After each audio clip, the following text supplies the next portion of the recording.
Bonjour à tous et bienvenue sur Finance Vision. Imaginez deux personnes qui gagnent exactement le même salaire. La première termine chaque mois sans aucune épargne, avec toujours la sensation que son argent disparaît trop vite. La seconde, pourtant avec les mêmes revenus, construit progressivement un patrimoine, investit, augmente ses revenus et se rapproche chaque année de la liberté financière. Pourquoi une telle différence? Beaucoup pensent que tout dépend du salaire. Pourtant, les études sur les comportements financiers montrent qu'au-delà d'un certain niveau de revenus, ce sont surtout les habitudes quotidiennes qui font la différence. La richesse ne se construit pas en une journée. Elle se construit à travers des centaines de petites décisions répétées pendant des années. Certaines habitudes vous rapprochent de vos objectifs. D'autres, au contraire, vous maintiennent dans un cycle où vous travaillez toujours plus sans jamais vraiment avancer. Le plus dangereux, c'est que ces habitudes semblent souvent normales. Elles sont adoptées par des millions de personnes chaque jour. Et pourtant, elles empêchent progressivement de construire une véritable indépendance financière. Aujourd'hui,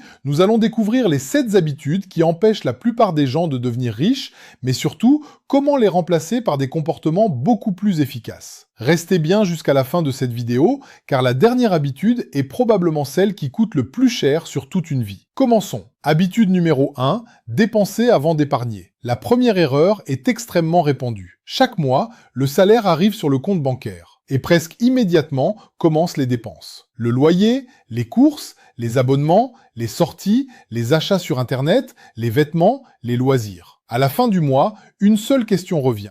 S'il reste quelque chose, je mettrai un peu d'argent de côté. Le problème est simple. Dans la majorité des cas, il ne reste plus rien. L'épargne devient une priorité secondaire. Or, les personnes qui réussissent financièrement fonctionnent exactement à l'inverse. Elles considèrent l'épargne comme une dépense obligatoire. Dès que leur salaire arrive, une partie est automatiquement transférée vers un compte d'investissement ou d'épargne. Ce n'est pas ce qu'elles dépensent qui détermine leur capacité à investir. C'est ce qu'elles investissent qui détermine ensuite ce qu'elles peuvent dépenser. Cette différence paraît minime. Pourtant, sur plusieurs années, elle change complètement le résultat. Épargner en premier permet de créer une discipline automatique. Vous n'avez plus besoin de vous demander chaque mois si vous allez investir. La décision est déjà prise. Votre patrimoine commence alors à grandir progressivement, sans effort supplémentaire.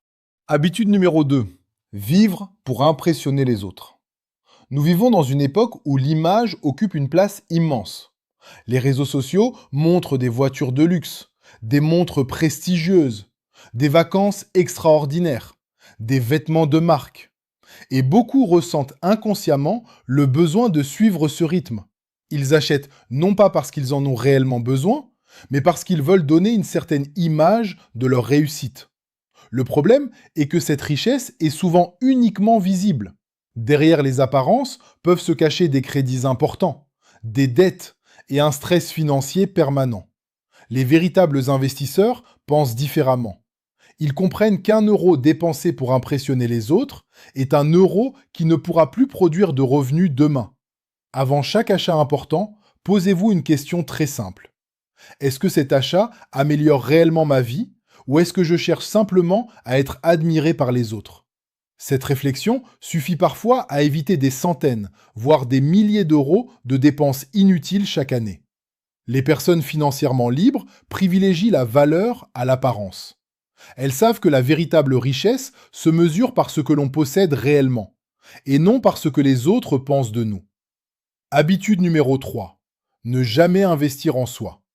L'investissement le plus rentable n'est pas toujours une action, un appartement ou une entreprise. C'est souvent vous-même.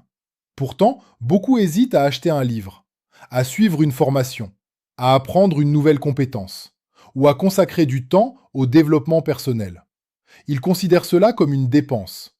En réalité, c'est souvent l'investissement qui offre le meilleur rendement sur le long terme.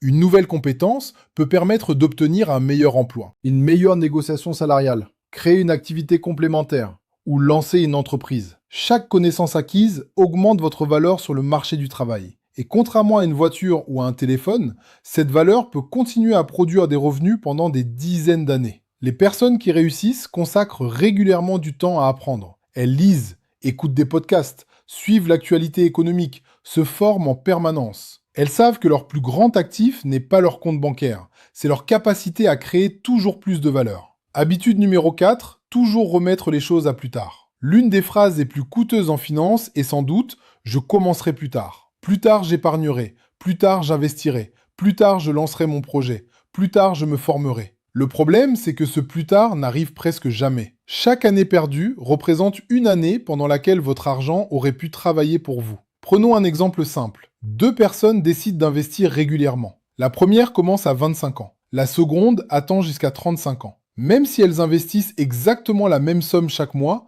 celle qui a commencé 10 ans plus tôt aura souvent un patrimoine bien plus important grâce aux intérêts composés. Le temps est votre meilleur allié. Chaque mois compte, chaque année compte. Attendre le bon moment est souvent une illusion. Le meilleur moment pour commencer était hier. Le deuxième meilleur moment est aujourd'hui. Les personnes qui réussissent ne cherchent pas la perfection. Elles passent rapidement à l'action, puis elles améliorent leur stratégie en avançant. C'est cette régularité qui fait toute la différence. Habitude numéro 5. Avoir peur d'investir. Beaucoup de personnes laissent dormir leur argent sur un compte bancaire pendant des années. Pourquoi ? Parce qu'elles ont peur. Peur de perdre, peur de faire une erreur, peur de ne pas comprendre. Ces craintes sont naturelles. Mais rester totalement immobile comporte aussi un risque. L'inflation réduit progressivement le pouvoir d'achat de votre argent. Autrement dit, un capital qui ne produit aucun rendement perd lentement de sa valeur au fil du temps. Les investisseurs expérimentés ne prennent pas des risques inconsidérés. Ils prennent surtout le temps de se former. Ils comprennent les produits dans lesquels ils investissent. Ils diversifient leurs placements. Ils avancent étape par étape. Investir ne signifie pas jouer au hasard. Cela signifie faire des choix réfléchis, basés sur des connaissances solides. Même de petites sommes investies régulièrement peuvent produire des résultats surprenants sur plusieurs années. L'important n'est pas de commencer avec beaucoup d'argent. L'important est de commencer intelligemment. Habitude numéro 6, dépendre d'une seule source de revenus. Imaginez qu'une seule personne soutienne tout un bâtiment. Si cette personne disparaît, tout s'effondre. Il en va souvent de même avec les revenus. Beaucoup de personnes dépendent uniquement de leur salaire. Tant que tout va bien, la situation semble stable. Mais une perte d'emploi, une maladie ou une crise économique peuvent rapidement bouleverser cet équilibre. Les personnes financièrement solides cherchent progressivement à créer plusieurs sources de revenus. Cela peut être des investissements, des dividendes, des revenus locatifs, une activité en ligne, une entreprise ou une activité complémentaire. L'objectif n'est pas de tout créer en une seule année. Il s'agit de construire progressivement plusieurs piliers financiers. Ainsi, si l'un d'eux rencontre une difficulté, les autres continuent à soutenir votre situation. Cette stratégie demande du temps et de la patience, mais elle offre aussi une plus grande sécurité et davantage de liberté. Les personnes qui réussissent financièrement ne dépendent jamais d'une seule porte d'entrée pour faire entrer de l'argent. Elles construisent plusieurs chemins vers leurs objectifs. Habitude numéro 7, pensez uniquement au court terme. Nous arrivons à la dernière habitude, et c'est probablement la plus dangereuse de toutes. Beaucoup de personnes prennent leurs décisions financières en pensant uniquement à aujourd'hui. Elles se demandent « Est-ce que je peux me permettre cet achat ce mois-ci ?» Mais elles oublient une question bien plus importante. Quel sera l'impact de cette décision dans 5 ou 10 ans ? Les personnes qui réussissent financièrement voient les choses différemment. Elles pensent à long terme. Lorsqu'elles gagnent de l'argent, elles ne cherchent pas uniquement à améliorer leur présent. Elles cherchent aussi à préparer leur avenir. Chaque euro peut devenir un outil. Un outil pour investir, pour créer une entreprise, pour acheter un actif ou pour développer une nouvelle compétence. Les personnes qui pensent à court terme recherchent des résultats immédiats. Elles veulent devenir riches rapidement. Elles abandonnent dès que les résultats ne sont pas visibles après quelques semaines. À l'inverse, les investisseurs patients comprennent une réalité essentielle. Les grandes réussites financières prennent du temps. Les patrimoines importants se construisent année après année. Ils savent que la patience est souvent plus rentable que la précipitation. Le temps récompense ceux qui restent disciplinés. Habitude numéro 8. Comment remplacer ces mauvaises habitudes ? La bonne nouvelle, c'est qu'aucune de ces habitudes n'est définitive. Elles peuvent être remplacées. Pas du jour au lendemain, mais progressivement. Commencez par une seule habitude.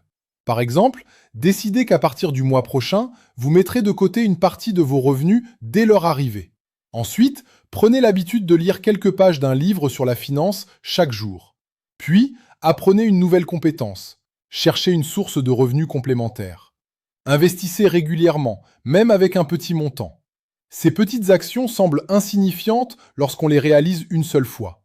Mais répétées pendant plusieurs années, elles peuvent complètement transformer votre situation financière.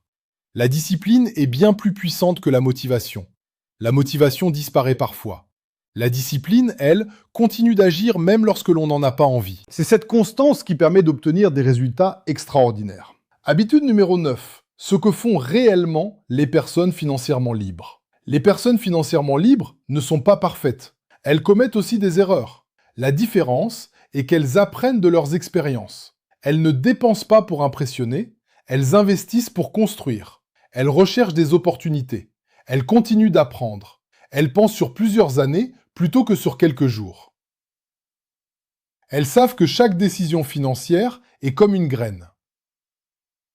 Certaines graines produisent des fruits pendant des décennies. D'autres disparaissent dès le lendemain. À chaque dépense, elles se posent une question simple. Est-ce que cette décision rapproche ou éloigne mes objectifs financiers? Cette seule question peut changer votre manière de gérer votre argent. Si vous retenez une seule idée de cette vidéo, retenez celle-ci. La richesse n'est pas le résultat d'un coup de chance. Elle est le résultat de milliers de décisions prises avec intelligence et répétées pendant des années. Votre avenir financier ne dépend pas uniquement de votre salaire. Il dépend surtout de vos habitudes. Chaque bonne habitude est une pierre ajoutée à la construction de votre liberté financière. Et chaque mauvaise habitude est un obstacle que vous pouvez choisir d'éliminer dès aujourd'hui. N'attendez pas que les circonstances changent. Commencez avec ce que vous avez.